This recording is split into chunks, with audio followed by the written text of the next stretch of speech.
What is going on, everybody?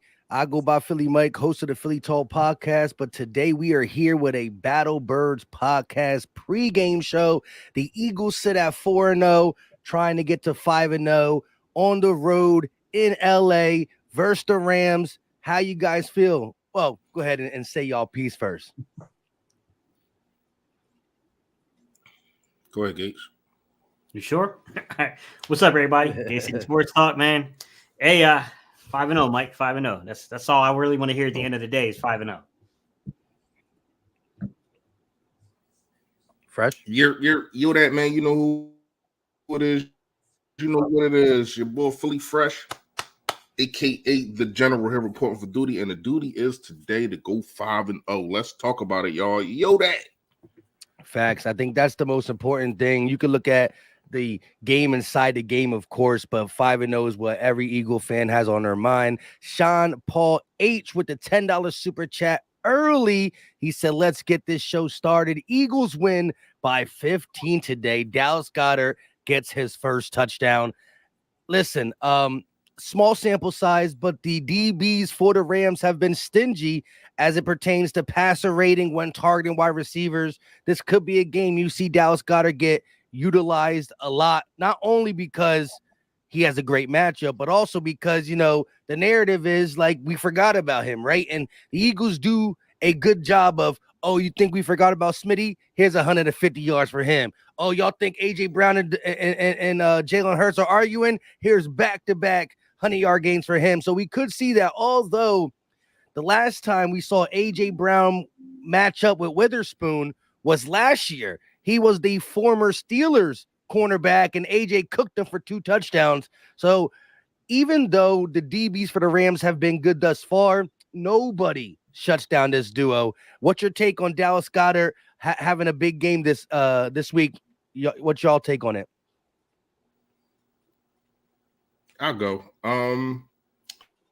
It's funny that you said that, Mike, because that's actually, you know, the free giveaway. That's the guy that I targeted for everybody to see how many passing yards he's going to do. I do think it's time for a breakout for this guy, Dallas Goedert. And one of the more, I want to say, kind of concerning things is our red zone efficiency. And I do think if you use Dallas Goedert in the red zone, the efficiency will go up. But it's crazy that we're like 26 in red zone offense, but they're 27th in red zone defense.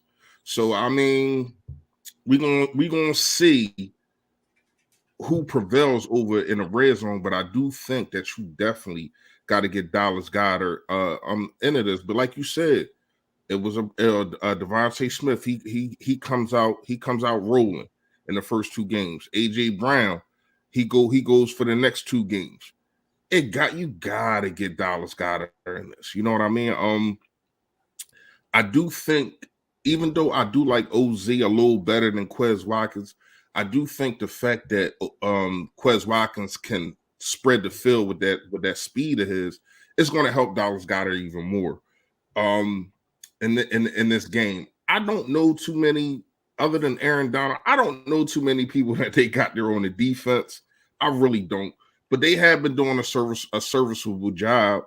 I think they were 2-1. They've been 2-2. I mean, they've been doing a serviceable job, and a lot of people definitely counted them out. It looked like they might make the playoffs, but I don't think you're going to get a win today. We're going to talk about that later. Go ahead, Gates. I see it both ways here, Mike, when it comes to the productivity of Dallas Goedert. On one hand, you could say that if you're focusing all your coverage to the outside and you're trying to protect those outside edges, it's going to open up underneath. And Dallas Goedert is not the ideal matchup for you with a linebacker and that dude running free in your secondary. That's not what you want.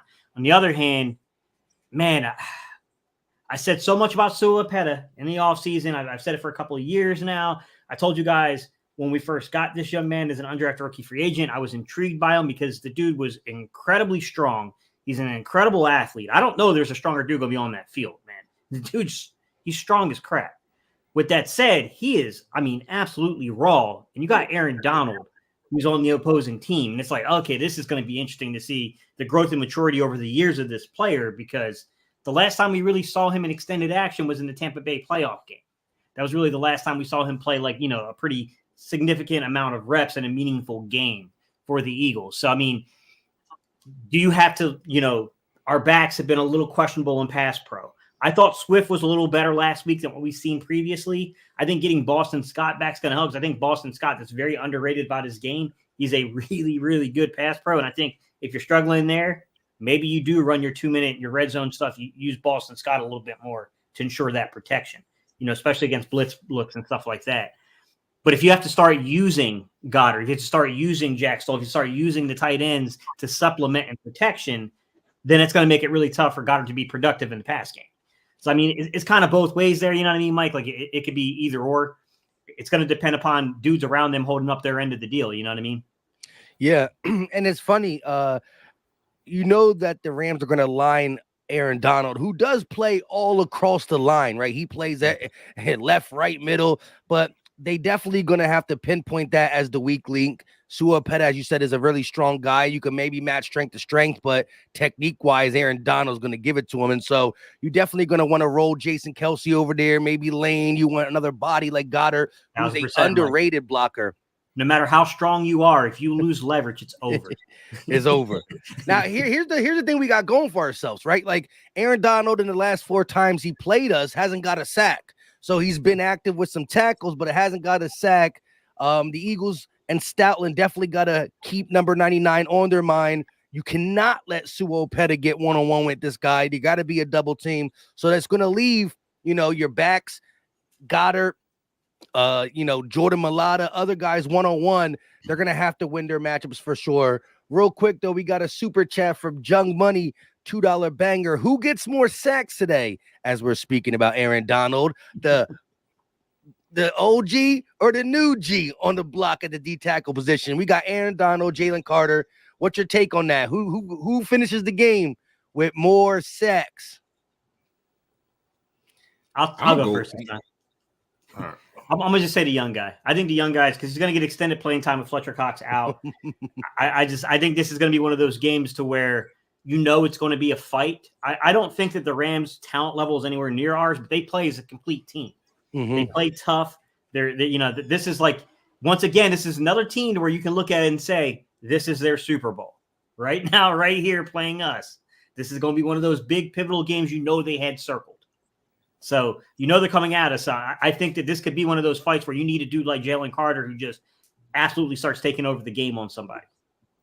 Yeah, I definitely I need to see him play north of, 70% of the snaps, 65, 70% of the snaps. And I think, when I spoke with LB, he was my defensive player of the game. And if y'all don't take him, I'm definitely taking him as my defensive player. I want to see Tui's out outside. Too, right? Huh? Isn't Tui Pelotu out too? Yeah. Whew. That young man's gonna get a lot of snaps. Yeah, a lot of snaps. What you got? What you got? Aaron Donald or Jalen Carter for today, Fresh? I mean, my answer to that is simply who has the weaker offensive line. I mean, the Rams' offensive line is makeshift. That's being nice, saying they don't even know if their left guard is going to play, and if he doesn't play, I think they got the only guy that they got is a 5th round rookie. So I don't know if he's ready for what's going to be coming ahead to him. But it's crazy, Mike, that you brought up Aaron Donald and him having no sacks against us. That's really my fresh fact for the day, is when you look at Aaron Donald, his record against us is, and it's not just him, but you get what I'm saying. He's 1-3, no sacks, like you said, only 5 quarterback hits, 1 tackle for loss, and 5 tackles. Mm-hmm. That's in 4 games. Just Stoutland University is a mastermind at caning in when you just got one guy that's dominant. You got one guy that's dominant, he is going to take you out of the game. That's what he does. He doesn't just do it to Aaron Donald. He does it to damn near everybody. So I do think Jason Kelsey is going to have his work cut out for him. He's going to have to do what he does best, which is switching the line protection, chipping, helping Sua Opeta And I do got a question for y'all as I finish this about this situation. He's got his work cut out for him, but I think obviously little big dog, he'll get the job done. My question for y'all is Osua Peta. We all know that we got the guy Street, and I really thought that he would be not Street. I'm sorry, Steen. the other right guard, Steen. Tyler Exactly. Steen. Sorry. They supposed to be bringing Street up too for at defensive tackle too. Just to let you. That's what I've heard. But when you look at Tyler Steen, he was a guy that he was immaculate in the preseason. They said they had a great camp. I don't know why Peta got the nod over him. Maybe because he's strictly a guard, and Street is like, I mean, I keep saying Street. Sorry, Steen is kind of like a guy that can play both. You know what I mean? He can play the tackle and the guard position. So maybe you want a guy that he's strictly a guard. But I do think that at this point of their career, I think that Steen is a better player. Go ahead, Gate. Sorry, I had it muted. But I think it's more so the fact that right now Steen's raw. Like he's still raw. He still wasn't going against those first team defenses yet. I think they just feel more comfortable with where Suapeta is in development compared to Steen. In terms of where they'll be, 6 months from now, Steen's talent level should definitely take over. Steen's also strong, big. He's got the natural size to play guard. He's got all those things in his favor too. I think they definitely look at him as being the future at right guard. They see Juergens as the future at center. I still think that's true. I know there's been some discussion about if they'll keep Juergens at center or at right guard and then revisit center again. I don't think they will. I think it's going to be Steen will be your eventual right guard. Juergens will be your center. Then you got Dickerson at left guard. And then I think they look at Sue as a guy that they don't have to pay that much money to. They feel somewhat secure. They can come in and play those interior guard spots if they need them to.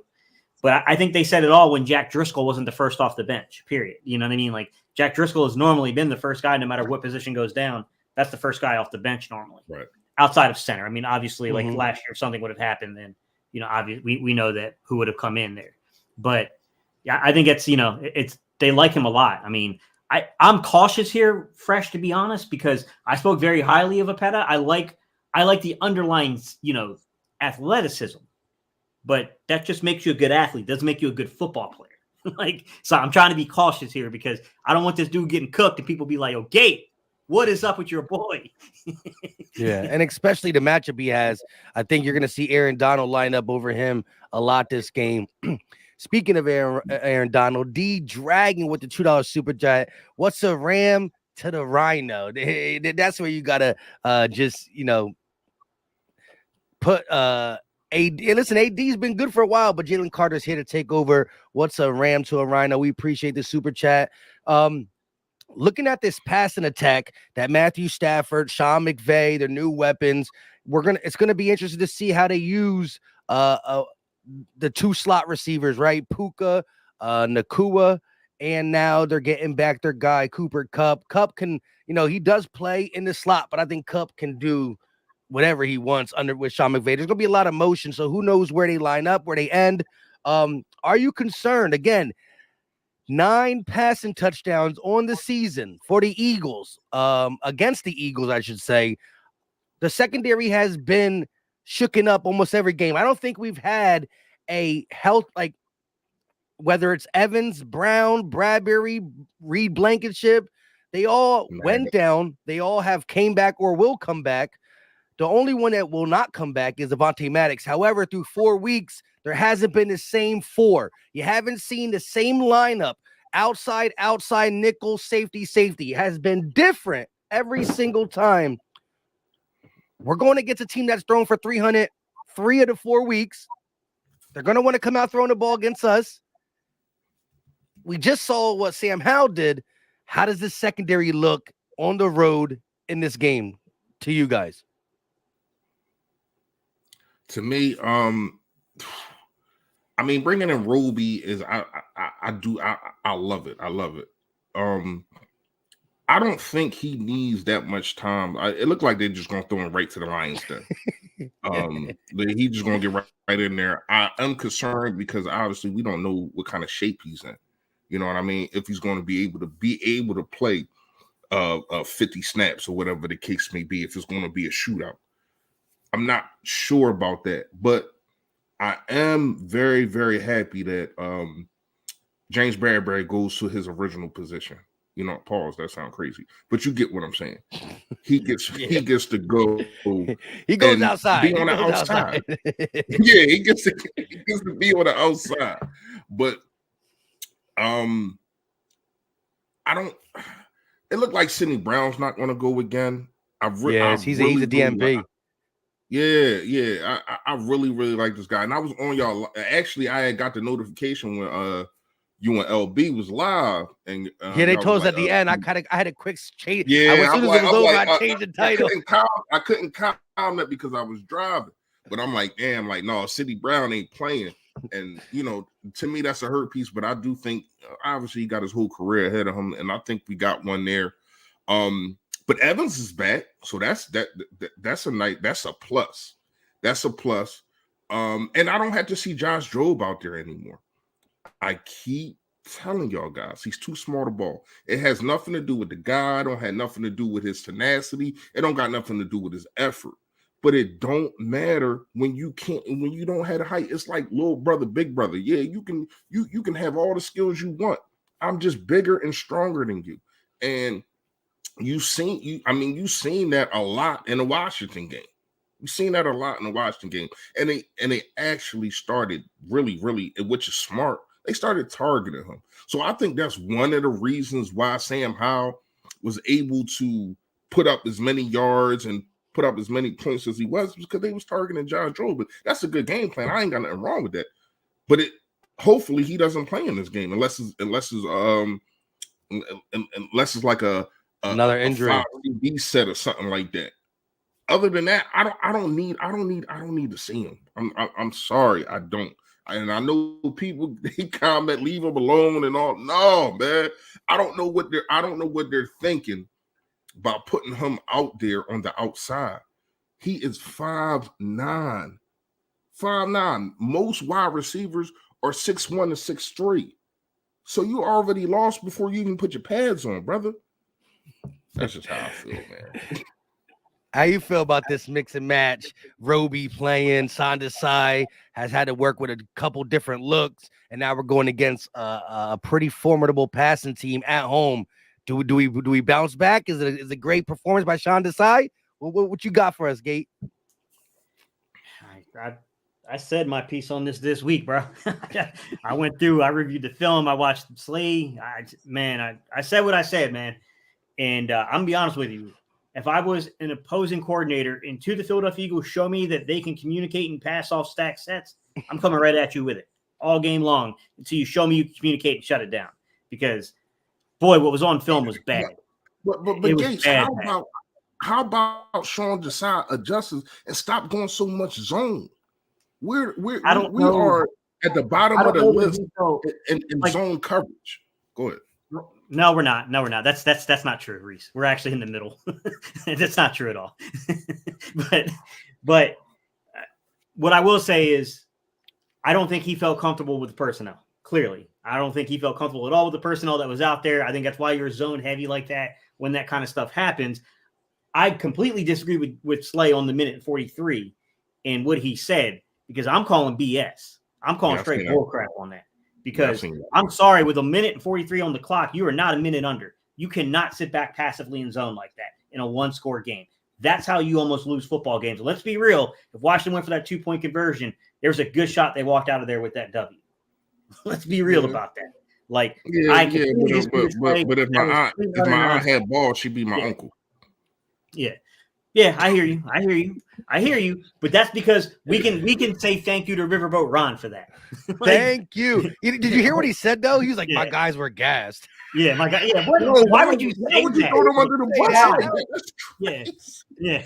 Like, I understand him not going for it, because if they lose, right? But you don't say your guys were the hot. You were hot. We were not. You don't say your guys were gassed to do one more play. That's a ridiculous statement. But go ahead, Gate. Yo, but you know what's crazy? Like, so Drew's you know asking a what's crazy? question that He was absolutely.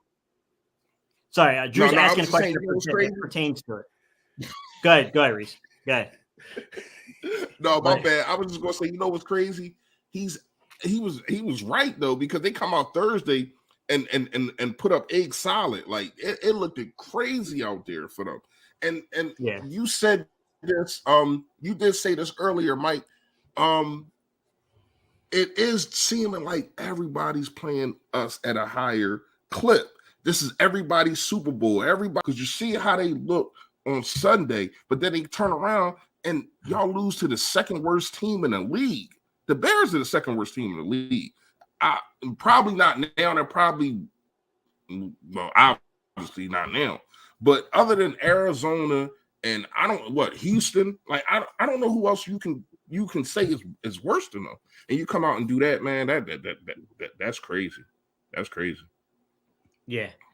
No, I was going to answer. Someone was asking a question, and I can't remember who it was, but they were asking about, when you're Drew said, is it hard to play man against stacked bunches? It is. It is. That's why they're doing that to us. There's a reason why we're falling into these zones. And until we can prove that we can play against those stacked, I got a feeling they're going to keep doing that to you.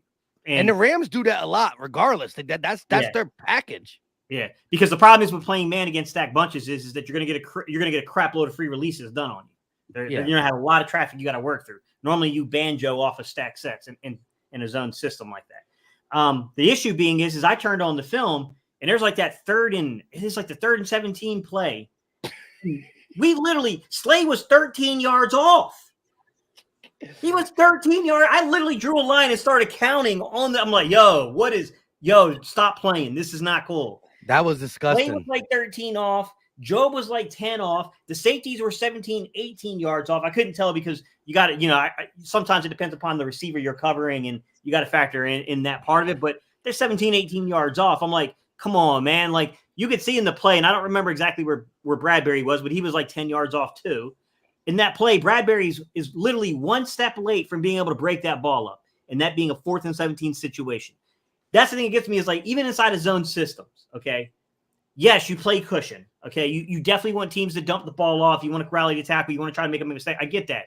But do you got to play on average 7.5, 8 yards off? You can't play on average 6 to 5.5 yards off? Yeah, the depth should be, I agree. Like the depth's got to make sense, man. Like we have to adjust when we see teams are getting like chunk play after chunk play after chunk play. You may not qualify it as a big play because it's not above 25 yards. But come on, bro. How many 15-yard plays do you give up before you're eventually in a goal line situation? And look, and to piggyback off what you're saying there, at the end of the day, it's like with that amount of time, the fact that you really can't even huddle up and call a play, like you put yourself in a 3rd and 17, you should be feeling real good. There should be no way that he completes a 15-yard pass to make it 4th and 2. And again, go up there and get it. And then again, what do? Bad communication, dude wide open in the flats. Wide open. Now, I understand you don't want to get beat with the go ball, right? I understand that. But 4th and 2, the game's over. If you stop them. Like someone commented, someone commented on my video and they were like, Gate City, what is your thoughts about what Slay said about the go ball? Why the hell did we pay him and Bradbury so much money? And I was like, whoops. Now, I'm not getting involved. I'm not answering that. I'm not answering that. But I will say, like, come on, man. We keep safety to help over the top. What are we doing? Correct. Like, listen, if you want, look, in that situation, if you want to prevent a go ball, drop your safeties back as far as possible, but you can still get some bump and run, at least for the guys in the flats, because, I mean, Sam Howell was playing pitch and catch on that last drive. It was like me and my son out in the backyard, just playing. And I will give Howell a little credit. Like, Howell did some things where he avoided pressure and then beat the pocket basically a little bit and then extended plays and got it. But even in that, you could see that there was clear communication issues in the secondary. And I like Slay, man. Slay's one of my favorite players. Bro, 2 of those passes were Slay like 5 yards away from the receiver to where clearly there was a breakdown. And he admitted it. He said that he made a mistake and did not understand that on that 3rd down play, he thought they converted that. So he didn't realize it was 4th down. Correct. So that's why he was so soft on that play. And I was like, come on, man. Like, Slay, you are a leader, bro. This can't happen. Yeah, he literally said he didn't know the down the distance. You can't be a veteran on a team and not just a veteran, a leader, and not know that. Like, that's rough. I'm not gonna call him lying. I'm not gonna say lying, but that's kind of really hard to believe. Like, cause I played defense, and that's the first thing that people that you put up 3 fingers. I mean, like it's like everybody communicates or should be communicating, especially when it's a situation like that. Like, come on, you can't J.R. Smith us, man. You can't do that. Not know what time it is. You know what I mean? Like, you can't do that, man. I don't know if he lying, man, but it seemed hard to believe that nobody on the defense said anything to him, or he was so locked in that he wasn't listening to anybody. I don't know. How about the fact that on first down we got a sack? Okay, second down we created a pressure to where he had to throw the ball away. We put them in 3rd and 7, and we decided to put our secondary in freaking South Jersey and Camden. What that? That's where, and look, and I know you watched the film. 4 down. It was going to be 4 down territory. What the hell are they thinking? Exactly. and the same thing for the 3rd and 17. The same thing for the 3rd and 17. You're playing the sticks on 3rd and 17. They're gonna go for it. So if you give them that 15 yards, that 13 yards, that makes a 4th and 2, 4th and 3, 4th and 4. That's what they want. That's what they're praying for. Yeah. And look, Mike, somebody say you pulled that bottle out of thin air. I know. That's because of the green screen. But anyways, and look, I know you watched the film. Like, prior to that last drive, I feel like every 3rd down is where we gave the most cushion. Every 3rd down is where we played the most, relaxed zone. Like, because we were blitzing. We were doing some nice blitzes. I think we were pretty aggressive on 1st and 2nd. But that 3rd and 6, 3rd and 8, 3rd and 7, 3rd and 4, 3rd and 6, they were just converting. And it's okay if you get beat off of good defense, better catch, like that Job one that early in the game where McLaurin just beat him to it. But like the wide open passes on 3rd down were just destroying my soul. What was killing me, Mike, is I was watching what they were doing schematically, and they would start off in like the quarters or cover 2, too high base. Okay, probably quarters. Most teams start quarters in their base, right? And then right before post-snap, they would rotate down into a cover 3, all right? And there was one play where Washington clearly saw it on, like, the opening drive. They saw us do that, and then they went 3-by-1. They isolated McLaurin on the bottom of the screen on Slay, right? And then when we rotated down into that, they went empty set. Then they brought their back into the backfield again, right? So they're checking to see what we're going to do defensively. We tried to play mind games with them, right? We moved Edwards down, then we moved him back up, then we moved him back down again. But it was very obvious we were going to play cover 3 on that situation, right? So all Howell did was wait for Edmonds to clear the route to get down to take away the check down. And then you got 10 yards of vacated space in the middle because we're taking the linebacker, Zach Cunningham, and he's blitzing. So there's nothing there between Slay and where Edmonds drops down. That whole area is open because Slay has outside leverage because it's cover 3. And I was like, yo, this is a lot of vacated area, man. Like, I don't care what rookie quarterback you're facing, man. Like, that's pretty easy to beat. Like, it ain't hard to beat, man. Like, what's happening here? And it's hard to criticize it, Mike, because they got so many sacks from that look last week. But it's like, yeah, we also got carved up, too, across the middle of the field. Yeah, and another quarterback is probably going to carve you up even more. You know what I mean? Like Matthew Stafford, who's seen a lot, and he sees that vacated spot. He's going to go there multiple times. He's going to check routes to that vacated area if it continues. Jose Cruz with the $2 super chat. He said he's live from LA. Go Birds! Hey, if you at the game, enjoy it. Be safe. And we need you to cheer as loud as possible because we need to take over that stadium. We definitely can take over that stadium. I'm going to say, Mike, is welcome Bradley Roby. We need him. We need that man big time. You think he's going to play a lot? I hope so. When he get I here, hope so, Mike, because Sidney Brown's not in. I think you would have won in for me. Sidney Brown ain't playing.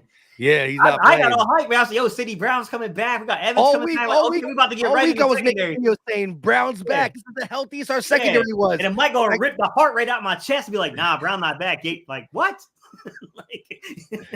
my man's at practice, getting some good practices in. I'm like, he's definitely gonna play. Yeah. And then, like during the live stream, me and LB was doing yesterday, not yesterday, the day before. Was it Friday? I don't remember. Anyways, yeah, Friday. They're like, he's already ruled out. I was like, wow. That's crazy, man. Like I was like, yo, Bradley Roby and Sidney Brown rotating those two inside at nickel. Like I was like, yo, that's gonna be like a good look, man. Like that's a good look. At least Bradley Roby now gives you that look you had in the Tampa Bay game, to where you can move Bradbury inside based upon the matchup, and then you have Job to play outside, and you can limit some of Job's snaps, right? And you have another valuable option that you can use in the slot on those other downs in Bradley Roby. So at least you can kind of get that look back. But true, Mike, at some point, I don't think now's the time to have that conversation, sir. But I think at some point when we hit the offseason, we got to discuss Avonte Maddox and these injuries. Bro, he can't stay. This is his last year of his contract, right? Might be because he was drafted same year as Goddard, but I don't remember when he did his extension. I don't know if it was before Goddard or after. I think it was before, but I think it was a 3-year deal. I gotta look. Real quick, let's get to these supers real quick. Jay, that Philly guy with the $2 donation. Eagles run the ball 50 times. Bully ball. Let's go Birds. A 50-piece rushing game. If we can get up, I mean, if the LA Rams come out with some firepower and offense and they go boom, boom, boom, score, I don't know if we can do that. But again, we can never forget the run. You know, we do that so well. Swift is running hard. Like, show that shirt, Fresh. Swift is running hard body. I mean, look, I watched him in Detroit, right? I like him in Detroit. But you could tell he's running for Philly because he love it. He's probably, to be fair, Mark, he's probably our best pickup. Oh, yeah, the offensive line is good. Don't get me wrong, but look, he's breaking tackles too. Like, I think he already has like half of what. It's between him and Jalen Carter. Huh? Yeah. I don't really. Yeah, I can see you think it's Jalen Carter was drafted, but yeah, I was referring to like the off-season signing. But Jalen Carter,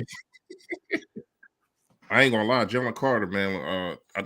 I said this last week in our pregame, man, and I still feel this way. He was the best player in the draft, man, and it's not even close. Oh, hands down. And I think we're really fully going to see it. We fully going to see it today with him getting the amount of snap. Because when you look at it, he has it's only one person that got more pressure than him in the D tackle position. That is Aaron Donald.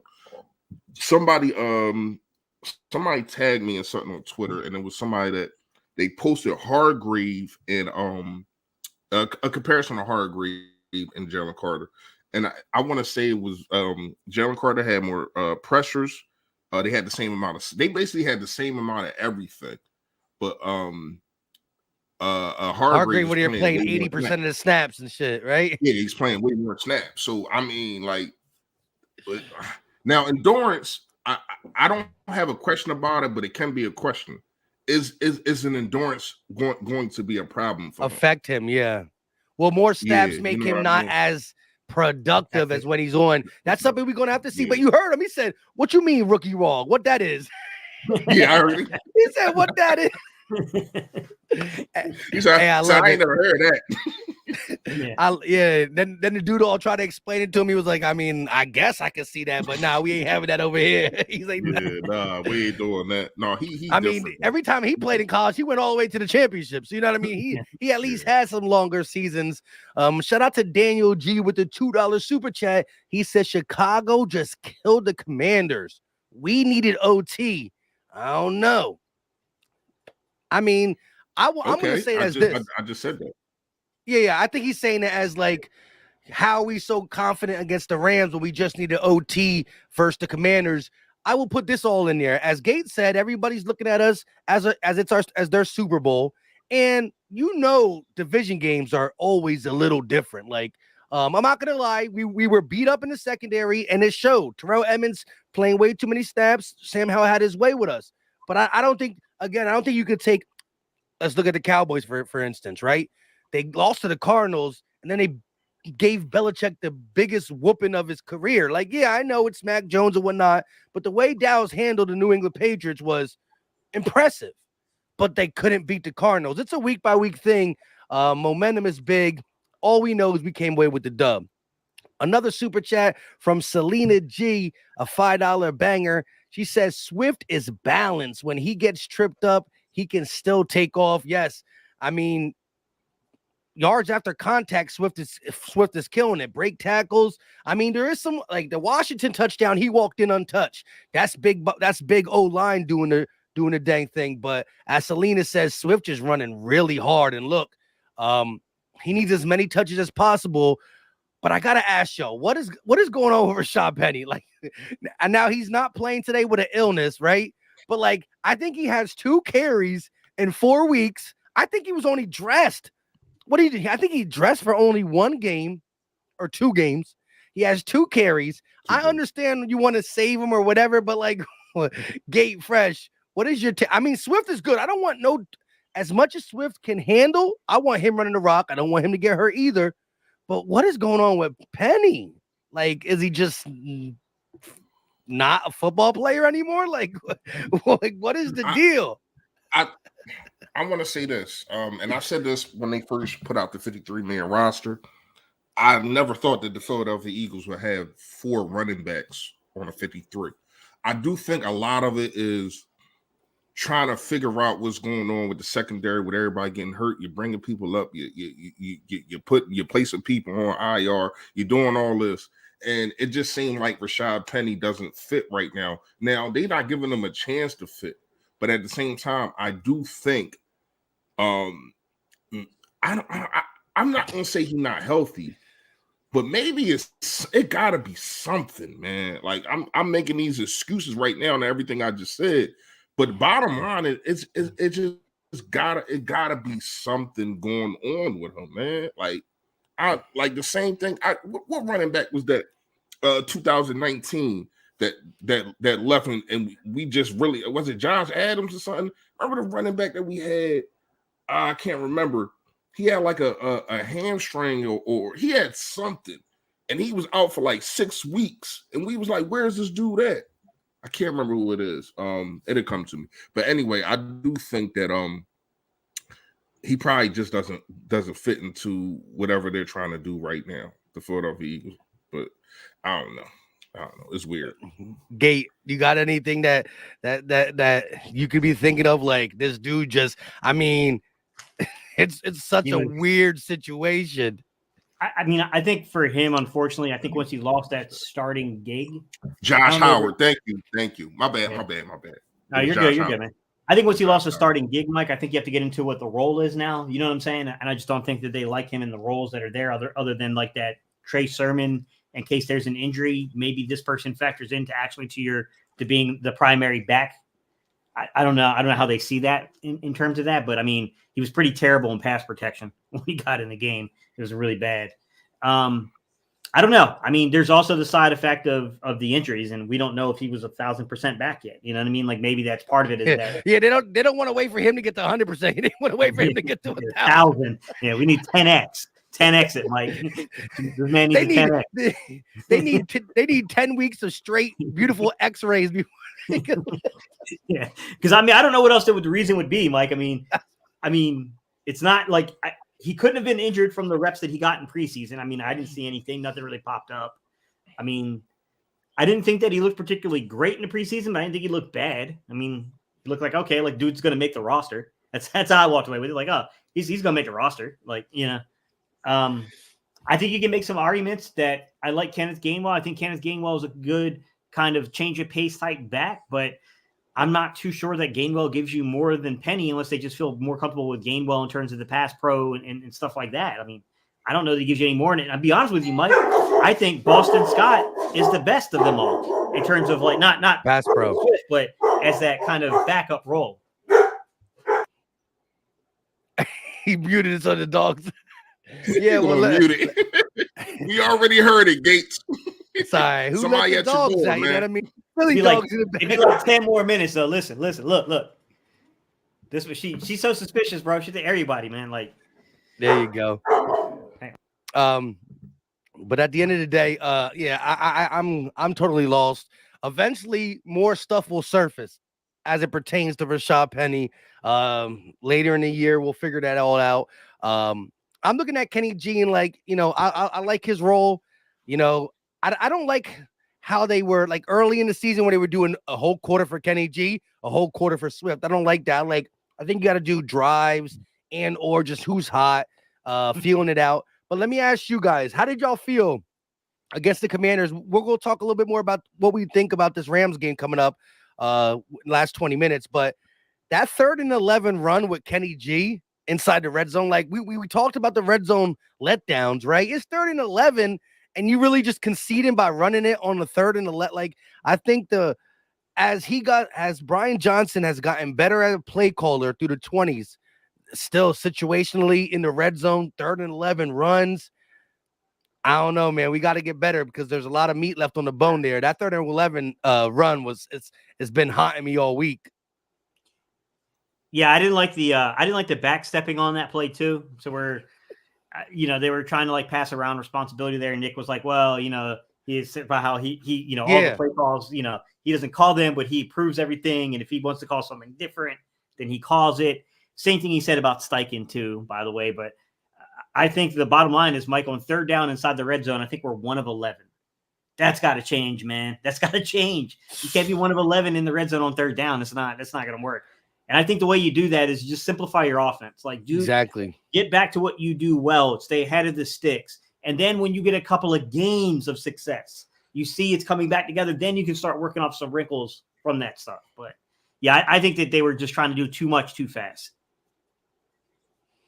Although 3rd and 11, that defeats our point of what we were saying. That's not too much too fast. It's the exact opposite. But yeah. Go ahead, Fred.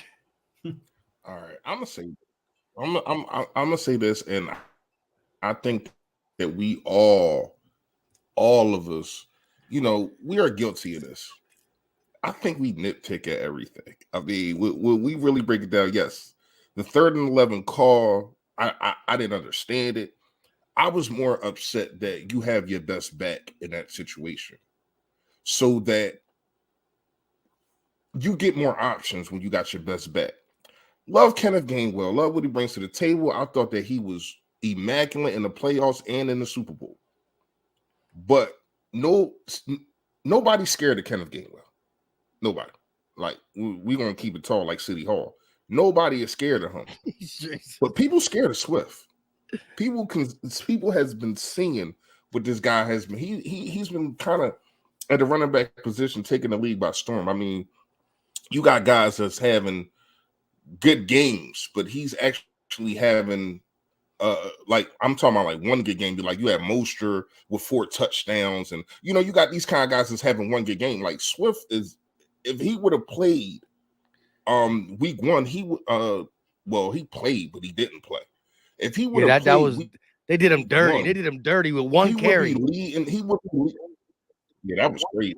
I was, and I had him starting on my. You were wearing your shirt like what? But anyway, I only got to see him 1 carry. What is it? This ain't no welcome home. This ain't no welcome home. And the crazy part is he had 1 carry. Listen, he had 1 carry, and then he had 1 target, and he dropped it. He dropped the screen. And remember what I was saying about Madden? Remember what I was saying about Madden too?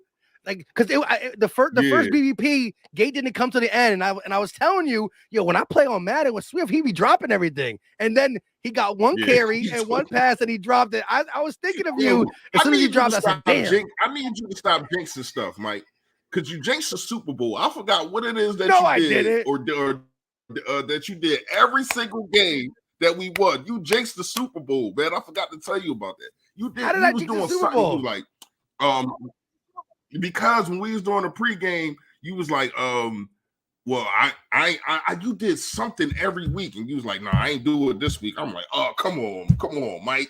Y'all remember that? I forgot what it was. It wasn't a Super Bowl though. It was a Super Bowl. It was a Super Bowl.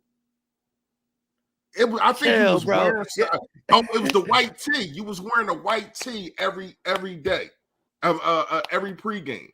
but I think you. Oh, I had the Eagles. I had the Eagles shirt on. Man, you gangsters.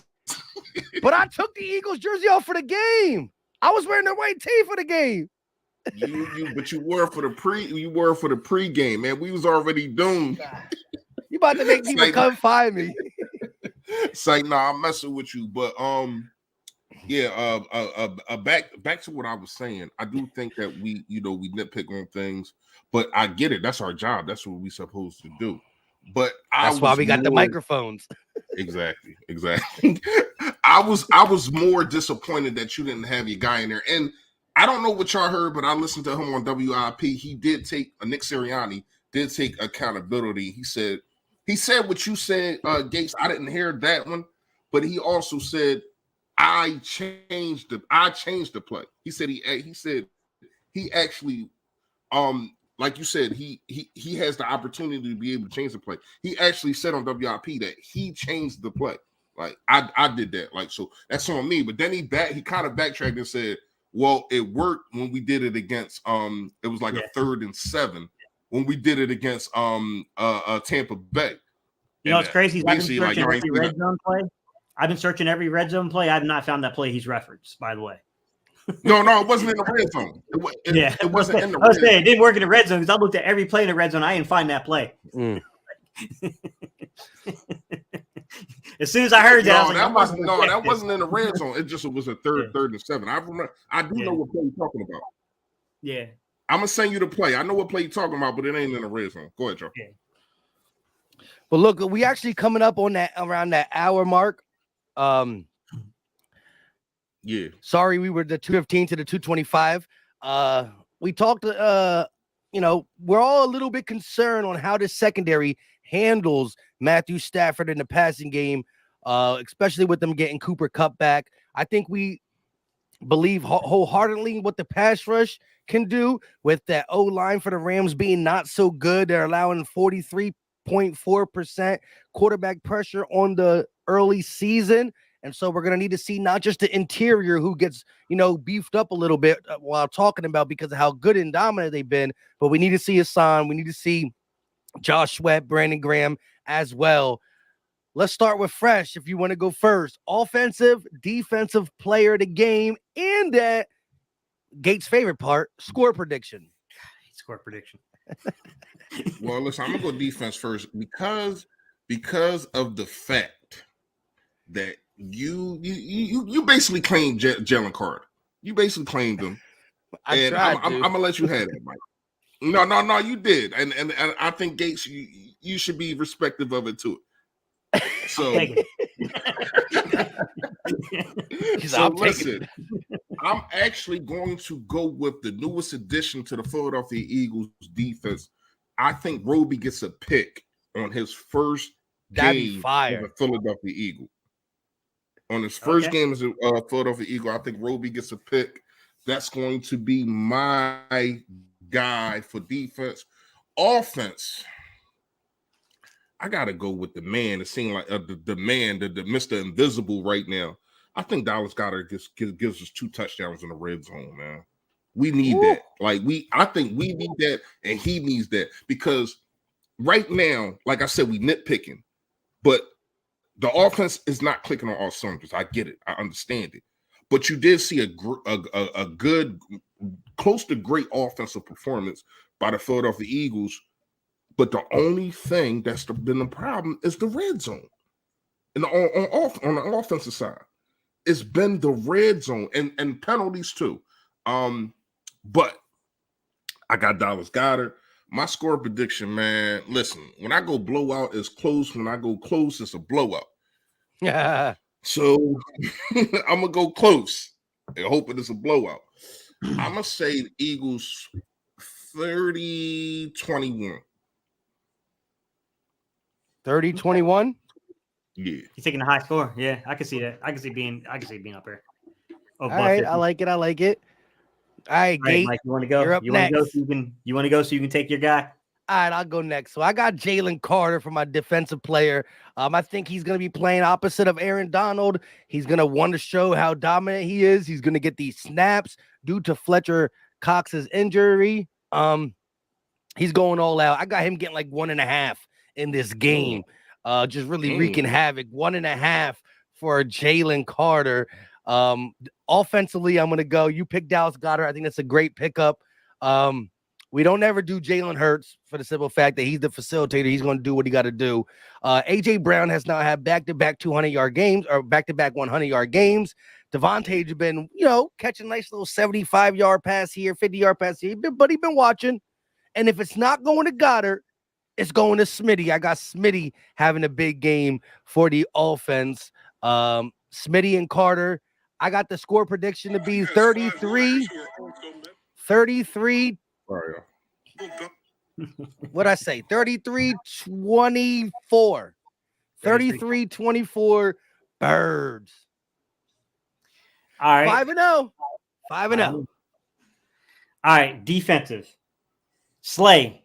I'm going to need you to rebound, my guy. I need Slay to rebound. I need Slay to be Slay. Let's be big play Slay today. Like, for real. Like, let's not have receivers catching a ball when you're 5 yards away. Like, you basically walking over to the other sideline when they catching the ball. Far away, Slay. The camera picture, man. Like, come on, Slay. I need a rebound today, Slay. So I'm gonna take Slay. Offensively, rebound. Listen. I'm going with the dude on Reese's shirt. I'm gonna go with Swift. I think Swift's gonna run so much all over that Rams defense that he's gonna damn near walk his way all the way back to Philadelphia by the time the game's over. You're gonna have that much yardage on him. I like I'm gonna think he goes well over 100 yards on their asses. Like, I think this is the game they're gonna go off. I think the running game's about to go off because it kind of got a little stalled out by Washington. I think that they're gonna get down there and want to get a little dirty, and they want to extend plays. They're gonna want to try to help the defense out. I think this is a game that Swift's gonna have a huge game. Yo, and listen, if Swift has one of them 130, 140-yard games. Hold on. Oh, go ahead. Now go ahead, you got it. No, Gates gonna try to get out of his score prediction. Mike, don't talk. Damn it. Don't talk. No, Mike, don't do it. Yeah. Right. He low key trying to transition to something crazy. But go ahead, Gate. Damn it, Reese. I thought it was free man. too, bro. Come on, man. We've been doing this for years, man. I know you. All right, I'm gonna say 31-28 Birds. I'm going to say Jake Elliott 50-yarder to win the game. Oh, my God. He tried to break my soul. Come on, man. I don't need another one of them. I'm telling you. My heart still recovered. My heart still recovered from last week, man. Listen, you saw my YouTube short? I was like 54. Yo, I was so sick. That game was a hurt piece, bro. I couldn't even sit still in this chair. Listen, I was dealing my wife was sick. I was dealing with the kids, and I ain't gonna lie, I was kind of being mean. Sometimes I'm like, they ask me something like, yo, get out of my face right now. Like it's getting crazy in here. Like, you don't understand what's going on. They little kids, they don't know. But man, listen, I almost had a heart attack, man. I'm not gonna lie to you. I know that was rough, and Gates trying to put us back-to-back weeks through that, John. I don't know. Hey, with that being said, you heard it. Listen, I picked a blowout last week, and we ended up in an overtime. Yeah, so that's y'all thing. When y'all definitely opposite. When y'all call close game, it's a blowout. When it's a blowout, it's a close game. My junks would just be like eeny meeny. Just mine just be in the middle. But I like it. We all got the Eagles winning. Got to worry about that secondary, but it would be nice if Fresh's prediction comes through. Roby only in Philly for like 4 days, and he comes away with a nice little pick, changing the momentum of the game and letting the offense go down there and get something positive in the red zone. Until next time, y'all know what time it is. We out. Peace. Stay Philly, stay fresh, y'all.